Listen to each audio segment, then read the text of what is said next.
இங்க பக்கத்தில் இருக்கக்கூடிய ஒருவர் உங்களுக்கு தெரியும், கிண்டியில் இருக்கக்கூடியவர், தமிழ்நாட்டுடைய ஆளுநர் ரவின்னு ஒருத்தர் இருக்கின்றார். நம்முடைய நண்பர் தான் அவர். அவர் தேர்தல் பிரச்சாரத்தை ஆரம்பித்து விட்டார்.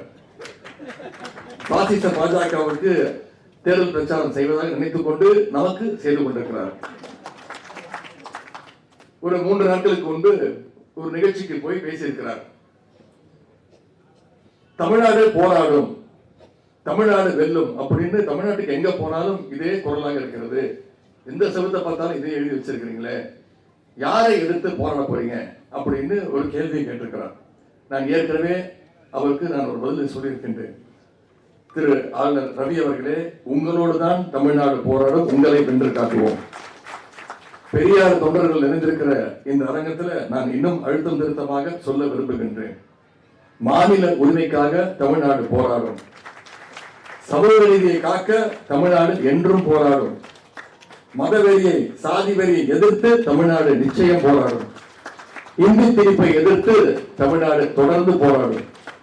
ஒரே வரியில சொல்லணும்னா, ஒன்றிய பாசிச பாஜகவை எதிர்த்து தமிழ்நாடு என்றைக்கும் போராடும். இன்றைக்கு ஆளுநர் திரு ரவி அவர்கள் பேசும்போது குறிப்பிட்டு பேசுறார். அவர் தமிழ் கத்துக்கிறாரா, தமிழ் கத்துக்க முயற்சி எடுத்துக்கிட்டு இருக்கிறாரா. நீங்க தமிழ் கத்துக்கணும்னு முயற்சி பண்றீங்களே, அதுக்கு தமிழ்நாடு போராடினது தான் முக்கியமான காரணம். அன்னைக்கு தமிழ்நாடு போராட்டம் இருந்திருந்தா ஆளுநர் ரவி அவர்கள் இன்னைக்கு தமிழ்ல பேசியிருக்க மாட்டார். நாமெல்லாம் ஹிந்தியில பேசிட்டு இருந்திருப்போம். இன்னைக்கு அதிமுகவோட நிலைமை என்ன? திரு எடப்பாடி பழனிசாமி அவர்கள் இன்னைக்கு அதிமுக வாடகை எடுத்து இன்னைக்கு அந்த கட்சியை உள்வாடகைக்கு கொடுத்திருக்கிறார். இன்னைக்கு நாம சுயமரியாதை இயக்கத்துடைய 100ஆண்டை கொண்டாடி கொண்டிருக்கிறோம்.